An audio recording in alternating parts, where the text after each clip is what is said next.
वज़ीर-ए-आज़म नरेंद्र मोदी ने आज अपने 2 रोज़ा गुजरात दौरे पर केवड़िया में आरोग्य वन और चाइल्ड न्यूट्रिशन पार्क का किया इफ्तिताह। पार्क का मकसद मक़वी ग़िज़ा से भरपूर खाने के तई बेदारी पैदा करना है। रियासती हुकूमत ने रोजगार के मौक़े को वज़े करने और रियासत की इक़्तिसादी सूरत हाल में इस्लाह के लिए उठाए कई अहम कदम। सनअती तरक्याती के कमिश्नर ने कहा कि हुकूमत की मेहनत का नतीजा है मुल्क में आई रियासत की ईज़ ऑफ डूइंग बिजनेस की रैंकिंग। कोरोना इन्फेक्शन के मामलों में मुसलसल देखी जा रही है गिरावट। अब तक मुल्क में 73,15,989 लोग हुए सेहतियाब। रिकवरी रेट पहुंचा 90.99%।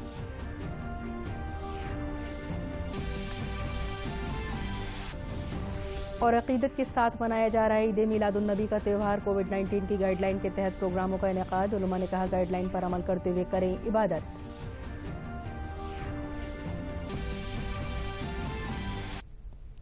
आदाब, खबरों के साथ हाजिर हूं मैं ज़ीबा शाह। और अब खबरें तफसील से। वज़ीर-ए-आज़म नरेंद्र मोदी आज अपने आबाई रियासती गुजरात के दौरे पर हैं। अपने 2 रोज़ा दौरे पर वज़ीर-ए-आज़म जनाब मोदी केवड़िया पहुंचे। वज़ीर-ए-आज़म जनाब मोदी ने वहां आरोग्य वन का इफ्तिताह किया। इसमें तकरीबन 5 लाख से ज़ायद अद्वियाती पौधे हैं। वज़ीर-ए-आज़म जनाब मोदी ने यहां गोल्फ कार्ट में बैठकर पूरे वन का चक्कर लगाया। इसके अलावा सेल्फी पॉइंट का इफ्तिताह किया। आरोग्य वन के बाद वज़ीर-ए-आज़म नरेंद्र मोदी ने एकता मॉल का इफ्तिताह किया। यहां मुल्क के अलग अलग हिस्सों और सकाफत से जुड़े हैंडलूम के सामान मिल पाएंगे। स्टैच्यू ऑफ यूनिटी पर दुनिया भर के लोग आते हैं। ऐसे में यहां एक ही जगह पर लोगों को मुल्क के अलग अलग हैंडलूम प्रोडक्ट्स दस्तयाब होंगे। इसके अलावा वज़ीर-ए-आज़म जनाब मोदी ने चिल्ड्रन न्यूट्रिशन पार्क का भी इफ्तिताह किया। वज़ीर-ए-आज़म जनाब मोदी ने यहां पार्क का जायजा लिया और मक्खन भी निकाला। फल सकम की हम घूमो, जानो कैसे उगता सब आहार।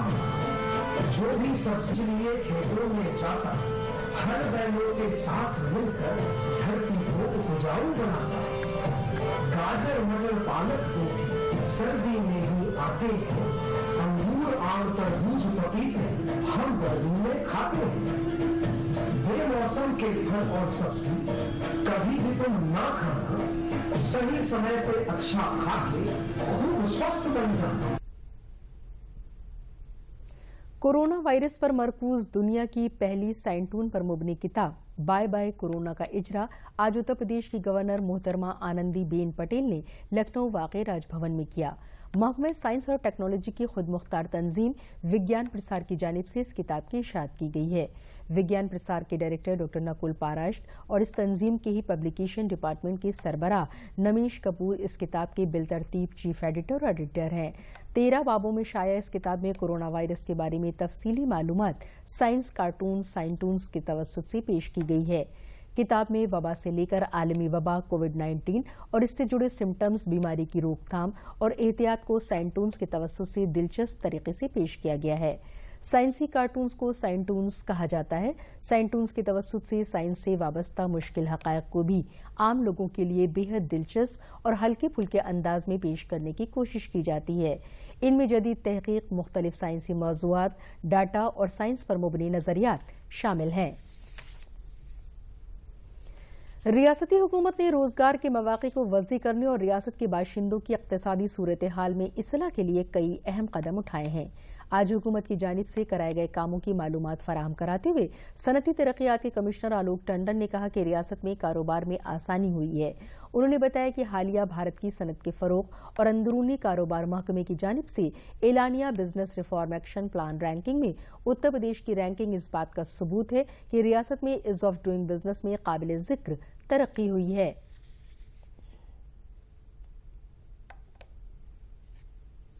आप सभी लोगों को पता है कि पिछले 3 सालों में 14th रैंक से 12 रैंक्स ऊपर आए हैं और इस बार हम लोग की रैंक 2nd रही है ऑल ओवर इंडिया। इस बार जो हम लोगों को रिफॉर्म प्लान लागू करना था, 187 प्लान लागू करने थे, उसमें से हम लोगों ने 186 सुधारों को, रिफॉर्म्स को लागू किया। इसके अलावा अब जो हम लोग वर्तमान समय में कर रहे हैं, वो जो कंप्लायंस बर्डन है उसको कम करने के लिए, जो भी हमारे इन्वेस्टर्स हैं उनका जो कंप्लायंस बर्डन है अलग अलग एक्टिविटीज़ में, उसको कम करने के लिए हम लोगों ने कार्रवाई प्रारंभ कर दी है। 3-4 चीज़ों पर हम लोग फोकस कर रहे हैं। एक तो रिन्यूअल्स का जो प्रोसेस है डिफरेंट डिपार्टमेंट्स का, इंस्पेक्शंस और जो फाइलिंग करनी होती है उनको वेरियस रिटर्न्स की, उसको हम लोग स्टडी कर रहे हैं। 80 इस तरह के प्रोसेसेस को सिलेक्ट किया गया है जो 15 डिपार्टमेंट्स में के अक्रॉस हैं, और उन 80 में से 52 प्रोसेसेस को हम लोगों ने सिंप्लीफाई भी कर दिया है, और बाकी जो बचे हुए हैं उसको हम लोग 31 मार्च तक पूरा कर देंगे। उन्होंने बताया कि रियासत में गुज़िश्ता 6 महीनों में सनती तरक्की से मुताल्लिक़ अथॉरिटियों में सरमायाकारी के प्रोजेक्ट्स के लिए 426 एकड़ अराजी के प्लॉट अलॉट किए हैं। इसके साथ ही रियासत में 40 से ज़ायद सरमायाकारों को राग़िब करने में कामयाबी मिली है, जिनमें Japan, US, UK, Canada, Germany और जनूबी कोरिया समेत 10 ममालिक हैं, जिनके 45,000 करोड़ रुपए की सरमायाकारी की तजावीज़ शामिल हैं। हेल्प डेस्क भी डिपार्टमेंट ने 3 बनाई हुई हैं, और वेरियस कंट्रीज़ के साथ मिल करके, for example US, UK, Canada, Germany, Korea, इनसे भी हम लोगों को इन्वेस्टमेंट लीड्स मिली हैं। We are not saying that the leads have to processes have fructified, but investment leads मिली हैं जिनको हम लोग परस्यू कर रहे हैं। जो इम्पॉर्टेंट प्रोजेक्ट्स जो मैंने मेंशन करे थे, I will give some more details. Hiranandani group ये डेटा सेंटर में 750 करोड़ का इन्वेस्टमेंट करेगा। उनको ज़मीन 20 एकड़ ज़मीन ग्रेटर नोएडा में अलॉट हो गई है, एनवायरमेंटल क्लियरेंस उनको मिल गई, जल्दी ही वो लोग काम शुरू करेंगे, और नॉर्थ इंडिया का ये सबसे बड़ा डेटा सेंटर होगा। ब्रिटानिया इंडस्ट्रीज़ अप्रॉक्सीमेटली 300 करोड़ का इन्वेस्टमेंट करेगी। There is another company, a British company by the name of Associated British Food और एबी मॉरी, ये ईस्ट बनाने के लिए 750 करोड़ का इन्वेस्टमेंट करेंगे, और इन्होंने बरगढ़ में ज़मीन अलॉट यूपी सीडा से करा ली है।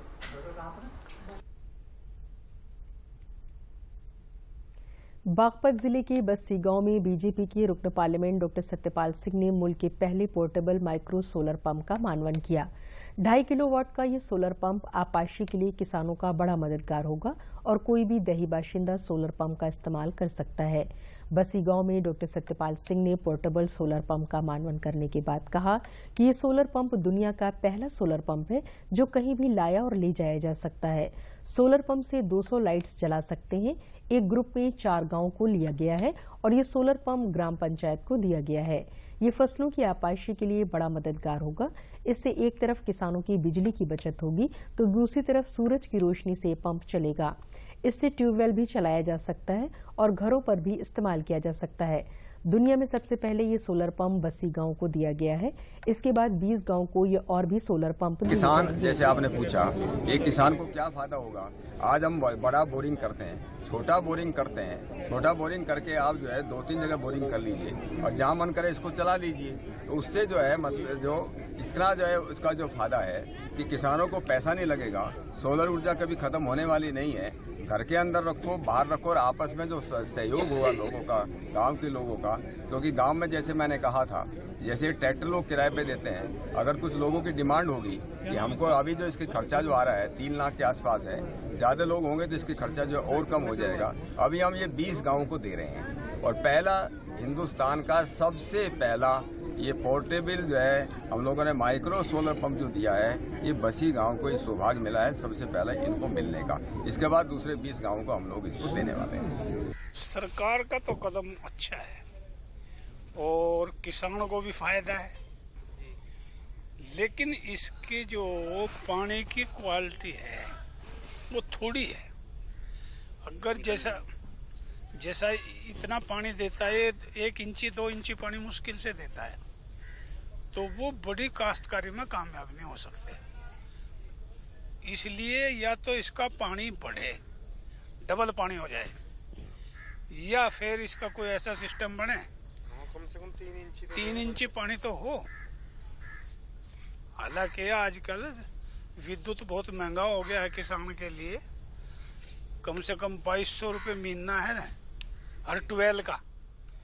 किसी का कितना ही भरे हो कितना ही नहीं हो, किसान बहुत दुखी हो रहा है। तो इस करके हमारी गवर्नमेंट ने, मोदी सरकार ने हमारे लिए बहुत कुछ सोच रही है वो। 1000-2000 रुपये जो बिल आवे करीबन, वो तो पावर के हिसाब से आवे, तो इससे जो है छोटे किसानों को राहत मिलेगी। अगर ये तब्दील 3 इंची या 4 इंची डिलीवरी वाले में कामयाब हो तो इसका और किसानों को बहुत बड़ा लाभ। ये डॉक्टर सत्यपाल सिंह जी का एक ऐतिहासिक काम है। पूरे देश में सबसे पहले बागपत के बसी गांव में आज इसका उद्घाटन हुआ है। किसानों को बहुत बड़ा फायदा इसका मिलेगा। 2 पावर का पोर्टेबल एक सोलर पैनल बनाया है, इससे लोग इसे कहीं भी ले जा सकते हैं। ये एक जगह 4 गांवों को दिया गया, 4 गांव मिलकर इससे बड़ा पंप भी चला सकते हैं। पूरे गांव में कोई फंक्शन है वो भी कर सकते हैं। यह सभी के आम आदमी के लिए सुलभ होगा। इसके लिए सरकार को बार बार धन्यवाद। भारत में कोरोना के मामलों में रोजाना गिरावट देखी जा रही है। मुल्क में कोरोना वायरस वबा से मुतासर लोगों में सबसे अब तक 73,15,989 मरीज सेहतयाब हो चुके हैं, जिसके बाद मुल्क में रिकवरी रेट बढ़कर 90.99% हो गया है। मुल्क में कोविड से शरह अमवात घटकर 1.50% रह गई है। मुल्क में फिलहाल 6,03,687 एक्टिव मामले हैं। जौनपुर पहुंचे नायब वज़ीर-ए-आला दिनेश शर्मा ने मल्हनी असेंबली हलके में इंतखाबी जलसे से खिताब किया। मल्हनी के नोपेड़वा बाजार वाक़े यादवेश इंटर कॉलेज में अवामी जलसे का इनेकाद किया गया। मीडिया से बातचीत करते हुए दिनेश शर्मा ने कहा कि बिहार का इलेक्शन हो या रियासत का ज़िमनी इलेक्शन, बीजेपी सभी जगह जीत दर्ज करने वाली है और विकास तीव्र गति से हो। इसके लिए जरूरी है कि भारतीय जनता पार्टी जीते। यही आह्वान हम लोगों ने किया है और यहाँ के लोगों ने जिस प्रकार से अपनी उत्सुकता दिखाई है वो इस बात का प्रतीक है कि भारतीय जनता पार्टी के पक्ष में पूरा वातावरण सभी जगह पर है, चाहे वो बिहार हो और चाहे उत्तर प्रदेश के उपचुनाव हो, दोनों में भारतीय जनता पार्टी की विजय निश्चित है।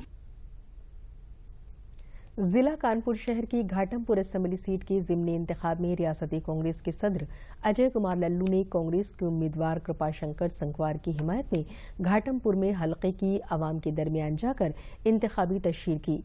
सहाफियों से बातचीत करते हुए कांग्रेस सदर ने बीजेपी हुकूमत को बदनवानी में मुलव्वस बताते हुए नज़्म नसक पर सवाल उठाया और कहा कि इन मामलों पर आवाम की हिमायत मिलने से कांग्रेस के उम्मीदवार भारी वोटों से जीतेंगे। तमाम विषयों और मुद्दों को लेकर हम आज घाटमपुर की जनता के बीच में आए हैं। हमें भरोसा और विश्वास है कि घाटमपुर की जनता का आशीर्वाद हमें मिलेगा और कांग्रेस पार्टी के प्रत्याशी डॉक्टर कृपाशंकर जी भारी मतों से जीतेंगे। सीतापुर में धान खरीद का सरकारी अमल अब रफ्तार पकड़ रहा है। गुज़िश्ता 1 अक्टूबर से शुरू हुई धान की खरीद की रफ्तार सुस्त होने से जिले को अलॉट हदफ से पीछे रह जाने के खदशे के बाद सरकारी मशीनरी की सरगर्मी और खरीद मराकज पर बेहतर इंतजामात के सबब अब धान की खरीद रफ्तार पकड़ रही है। सीतापुर में धान खरीद के लिए 105 खरीद मराकज कायम किए गए हैं, जहां किसानों से धान खरीदा जा रहा है। खरीद मराकज पर धान फरोख्त करने के लिए आए किसानों को ज्यादा इंतजार न करना पड़े और कोरोना प्रोटोकॉल पर अमल हो सके, इसके लिए टोकन सिस्टम नाफिज किया गया है। हर किसान को टोकन दिया जा रहा है। जिला खरीद इंचार्ज एडिशनल जिला मजिस्ट्रेट विनय पाठक ने बताया कि हुकूमत की जानिब से हिदायत दी गई है कि धान फरोख्त करने वाले किसानों का रजिस्ट्रेशन जरूरी है, जिसके पेश नज़र खरीद मराकज पर ही रजिस्ट्रेशन का बंदोबस्त किया गया है। उन्होंने बताया कि अब तक 5,161 किसानों का धान खरीदा जा चुका है, जिसके एवज में 48 करोड़ 77 लाख रुपए की अदायगी भी की जा चुकी है। सीतापुर जिले को 1,15,000 मीट्रिक टन धान की खरीद किए जाने का हदफ मिला है।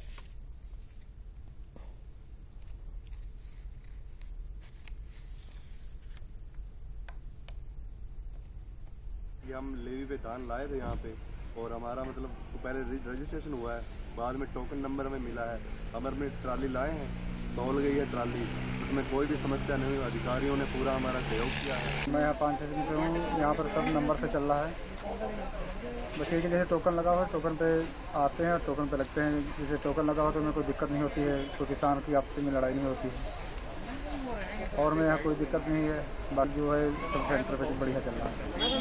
जी मैंने तो रजिस्ट्रेशन करा लिया था, सत्यापन भी हो गया है उसका और हम यहाँ कभी कल आए थे समय से और सभी नंबर के हिसाब से हमारी भी ट्राली खुली गई है किसी प्रकार की कोई दिक्कत नहीं हुई है, इसलिए शासन प्रशासन सभी को मेरी तरफ से बहुत बहुत धन्यवाद है। पहले मेरा रजिस्ट्रेशन जैसे हुआ तो रजिस्ट्रेशन के बाद मतलब टोकन यहाँ पे मिला, टोकन नंबर मिलने पे ट्राली लेके आए, दूसरे दिन तौला गया, कोई दिक्कत नहीं है ऐसी यहाँ। मैंने पहले अपना रजिस्ट्रेशन कराया था, फिर मेरा SDM साहब के यहाँ सत्यापन भी हो गया मेरे रजिस्ट्रेशन का, और मेरा धान जो है यहाँ पे टाइमली टोकन मिल गया मुझे, और मेरा धान खुल गया है, थोड़ा बहुत रह गया है, वो भी 1-2 दिन में ले जाने का आश्वासन मुझे यहाँ अधिकारियों द्वारा मिला हुआ है, और मैं यहाँ से संतुष्ट हूँ।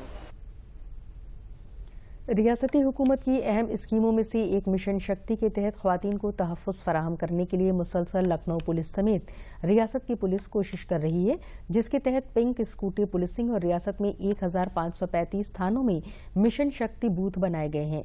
लखनऊ में कल इसी के तहत पब्लिक पिंक स्कूटी पुलिसिंग की मुहिम चलाई गई।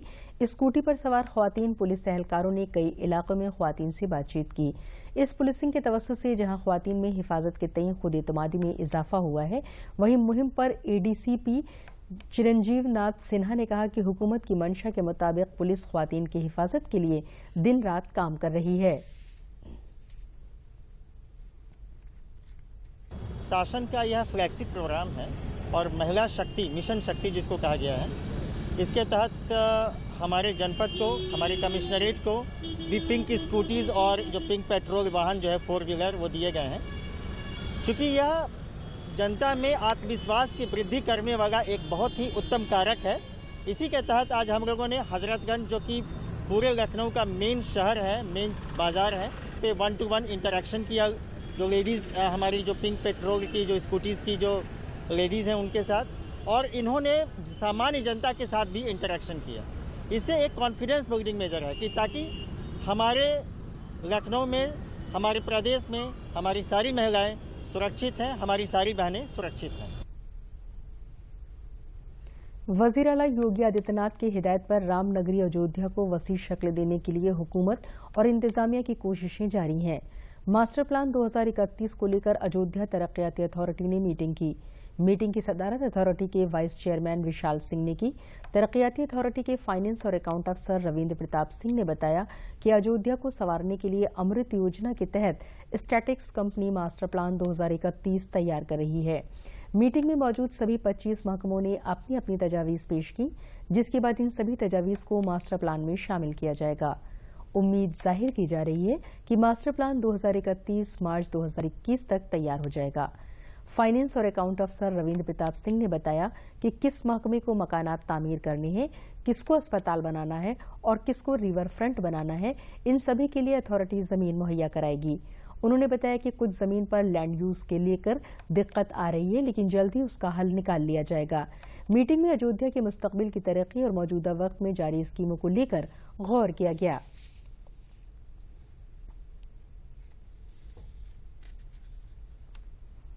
अयोध्या का मास्टर प्लान 2031 बन रहा है। इस समय ये अमृत योजना के तहत बन रहा है। स्पेशल एक कंपनी है वो कर रही है। सर्वे काम हो चुका है और NRAC से उसका जो फुटप्रिंट होता है वो तैयार हो चुका है। इसमें अयोध्या के भावी विकास को देखते हुए जितने भी डिपार्टमेंट्स के जो भी वर्तमान में जो चल रहे हैं कार्यक्रम वो तथा जो भविष्य में और प्रस्तावित हैं उन सब का मांगा गया था कि प्रस्ताव हमको दे दें। तो उस प्रस्ताव को प्राप्त करने के बाद हम अपने जो कंपनी जो मास्टर प्लान तैयार कर रही है उसके साथ इंकॉर्पोरेट कर लेंगे, जिससे कि कोई अव्यवस्थित और अनियोजित विकास की संभावना नहीं रह जाएगी। इसमें ये फायदा होगा कि यदि कोई किसी विभाग का कोई प्रस्ताव है कहीं पे आवास बनाने का, कहीं पे इंडस्ट्री बनाने का, कहीं पे चिकित्सालय बनाने का, या कहीं पे रिवर फ्रंट बनाने का, या कोई आवासीय कार्यक्रम का, तो लैंड यूज की दिक्कत आती है। अगर कृषि भूमि है तो हम अगर उनका प्रस्ताव आवासीय का है तो उसको आवासीय में कन्वर्ट कर लेंगे। तो एक समग्र भावी विकास को देखते हुए महत्वपूर्ण बैठक थी, जिसमें कि सभी विभाग, लगभग सभी विभाग पार्टिसिपेट किए थे। हमारे जो उपाध्यक्ष महोदय थे उनके द्वारा इसको लीड किया गया था और सारे प्रस्तावों को समाहित करते हुए हमने जो मास्टर प्लान तैयार करने वाली कंपनी है उसको प्राप्त करा दिया है। आज ईद मिलादुन नबी है। ये मुसलमानों के पैगंबर हजरत मोहम्मद सल्लल्लाहु अलैहि वसल्लम के यौम पैदाइश के तौर पर मनाया जाता है।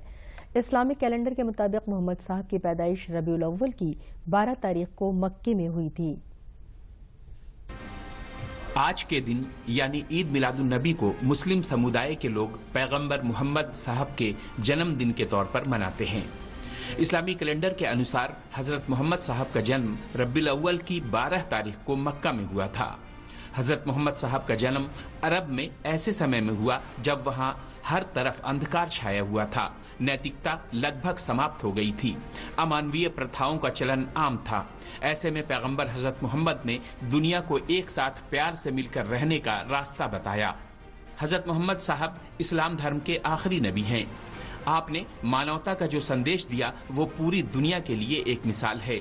आपकी शिक्षा में गरीबों की मदद करना, भूखे को खाना खिलाना, बीमारों की सेवा करना, बेसहारों को सहारा देना, महिलाओं का आदर करना, हर परेशान इंसान की मदद करना और बच्चों के साथ मोहब्बत से पेश आना और बड़ों का आदर करना शामिल हैं। इस बार जो ईद मिलादुन नबी मनाई जा रही है उसमें सरकार के आदेशानुसार समाजी दूरी का पालन किया जा रहा है। ईद मिलादुन नबी के अवसर पर राष्ट्रपति ने अपने संदेश में कहा कि मैं इस अवसर पर देश की जनता और खासकर मुसलमान भाइयों और बहनों को मुबारकबाद देता हूं जो इसे ईद मिलाद या मिलादुन नबी के तौर पर मनाते हैं। राष्ट्रपति ने कहा कि पैगंबर मोहम्मद साहब ने पूरी दुनिया को प्यार और भाईचारे का संदेश दिया और इंसानियत की राह पर चलना सिखाया। वे बराबरी और सौहार्द के आधार पर समाज का निर्माण करना चाहते थे। राष्ट्रपति ने कहा कि पैगंबर मोहम्मद की हिदायत और कुरान के अनुसार हमें समाज को अच्छा बनाने और देश में शांति और सौहार्द बनाने का प्रयास करना चाहिए। ईद मिलादुन नबी के अवसर पर मुसलमान जगह जगह जलसा जुलूस निकालते हैं और उनसे अपनी श्रद्धा का सबूत देते हैं। हजरत मोहम्मद साहब का यौम पैदाइश ईद मिलादुन नबी आज पूरी अकीदत के साथ मनाया जा रहा है। हालांकि कोरोना वायरस का असर इस त्योहार पर भी देखने को मिल रहा है। कोविड-19 की गाइडलाइन के तहत महदूद प्रोग्रामों का इनेकाद किया गया है। लखनऊ में निकलने वाले 2 बड़े जुलूसों को मुलतवी कर दिया गया है। महदूद तादाद में लोग दरगाहों और मसाजिद में इबादत के लिए पहुंच रहे हैं। मौलाना खालिद रशीद फिरंगी महली ने कहा कि वबा के पेश नज़र लोग कोविड-19 की गाइडलाइन पर अमल करें। उन्होंने कहा कि हुकूमत की जानिब से जारी गाइडलाइन पर सभी जुलूसों और इबादतगाहों में अमल किया जा रहा है।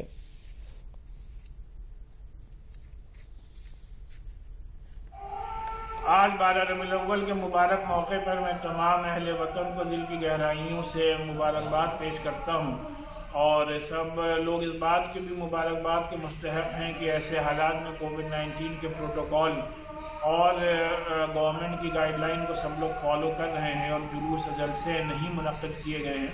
और सबसे मेरी यही अपील है कि पैगंबर इस्लाम सल्लल्लाहु अलैहि वसल्लम का एक जो इंसानियत का पैगाम है उस पर खुद भी अमल करें और दूसरों को भी अमल करने के लिए उसकी तलकीन करें, तभी जाकर के हम लोग सही तौर पर आज के इस मुबारक दिन को मनाने वाले। बरेली में ईद मिलादुन नबी का त्यौहार जोश व खरोश के साथ मनाया जा रहा है। हुकूमत की गाइडलाइन के मुताबिक जुलूस निकाला गया। जुलूस में सिर्फ 100 लोग ही शामिल हुए और पैगंबर इस्लाम के तई अपनी अकीदत का इजहार किया। जुलूस कदीमी शहर से शुरू होकर शहर के अहम रास्तों से होते हुए दरगाह आला हजरत पर इख्तिताम पजीर हुआ। बरेली में गुज़िश्ता 100 बरसों से ईद मिलादुन नबी पर जुलूस मोहम्मद दिन निकालने की रिवायत है जो आज भी बरकरार है।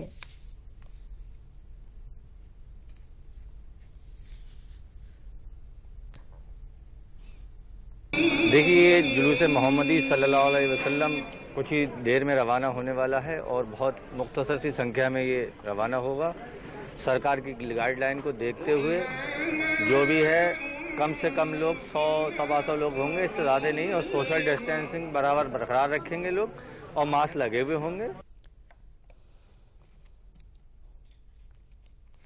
मरकजी हुकूमत ने तातील सफर यानी LTC वाउचर स्कीम का फायदा अब निजी कंपनियों और तमाम रियासती हुकूमत के मुलाजमीन को देने का फैसला किया है। इसमें रियासती हुकूमत के मुलाजमीन, अवामी शोबे की इकाइयों और निजी शोबे के मुलाजमीन को किया जाएगा। LTC कराने के बराबर के नकद रकम की अदायगी पर इनकम टैक्स रियायत दिए जाने का फैसला किया गया है और इस रियायत में फी शख्स ज्यादा से ज्यादा 36,000 रुपए डेड LTD से किया जाएगा और ये रकम इनकम टैक्स से मुस्तस्ना होगी।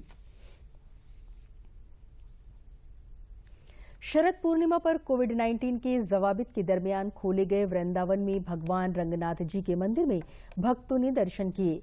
रंगनाथ जी मंदिर सुबह तयशुदा वक्त से कोविड-19 की गाइडलाइन पर अमल कराते हुए भक्तों को मंदिर में दाखिला दिया जा रहा है।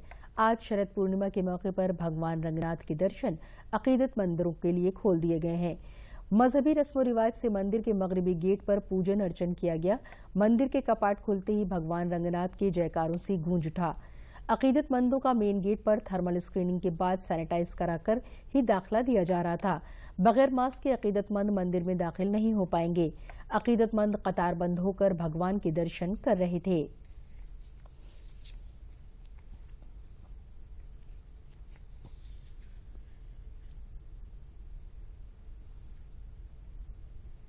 सारी व्यवस्थाएं की गई हैं, बैरिकेड किया गया है, गोले बना के उनको सोशल डिस्टेंसिंग के लिए भी कहा जा रहा है। बाहर घुस रहे हैं तो उनका टेम्परेचर तापमान भी देखा जा रहा है और सैनिटाइज भी किए जा रहे हैं हाथ। और चूंकि मंदिर काफ़ी बड़ा है तो उस तरह की समस्या नहीं आ रही है कि भाई एक दूसरे से मतलब चिपट के लोग खड़े हों। काफ़ी जगह है तो आराम से लोग आ रहे हैं। प्रवेश द्वार अलग बनाया गया है, निकास अलग बनाया गया है, तो लोग आ रहे हैं और निकल रहे हैं। एक संकट काल का अवसान का समय है। कोरोना महाकाल ऐसा इतिहास में ना कभी हुआ ना कभी आगे होगा। इतने दिन मंदिर बंद रहे, लगभग 7 महीने मंदिर बंद रहे। वृंदावन के ब्रजवासियों की जो कि सारी व्यवस्था इसी मंदिरों के ऊपर आधारित है, उस मंदिर की व्यवस्था का पुनः संचार होगा, पुनः चक्र घूमेगा, ऐसी हमारी आशा है। और सभी तीर्थयात्री यहाँ पांचरात्र विधि से विधिवत कृष्ण यजुर्वेद से पूजन होता है। कोरोना काल में 22 मार्च से जैसा प्रशासन का निर्देश था उसके अनुसार मंदिर है बंद रहा, लेकिन विधिवत यथावत जो भी मंदिर के उत्सव वगैरह थे बराबर यथावत यहाँ पर हुए। भोगराग अर्चना इत्यादि सब कार्य यहाँ पर संपन्न हुए। जो प्रमुख लोग हैं सबका बड़ा योगदान रहा है। सबसे बड़ा योगदान यहाँ की रंगनाथ मंदिर की जो प्रबंध कमेटी की CEO हैं बहन अंगा श्रीनिवासन जी, उनका सबसे बड़ा योगदान रहा है कि उन्होंने इस बात को समझा कि अब डिस्टेंस के साथ दर्शन कराए जाएं तो बहुत से श्रद्धालुओं को वंचित नहीं रहना पड़ेगा दर्शन से। और आखिर में अहम खबरें एक बार फिर।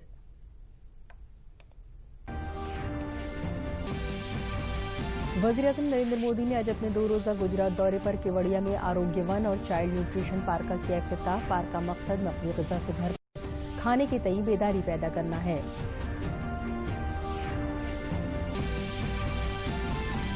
रियासती हुकूमत ने रोजगार के मौक़े को वज़े करने और रियासत की इक़्तिसादी सूरत हाल में इस्लाह के लिए उठाए कई अहम कदम। सनती तरक्यात के कमिश्नर ने कहा कि हुकूमत की मेहनत का नतीजा है मुल्क में आई रियासत की ईज़ ऑफ डूइंग बिजनेस की रैंकिंग। कोरोना इन्फेक्शन के मामलों में मुसलसल देखी जा रही गिरावट। अब तक मुल्क में 73,15,989 लोग हुए सेहतयाब। रिकवरी रेट पहुंचा 90.99%।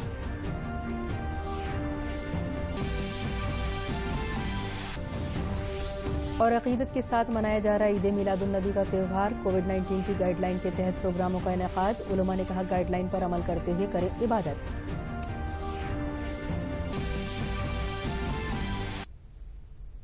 और इसी के साथ खबरें खत्म हुई। इजाजत दीजिए, आदाब।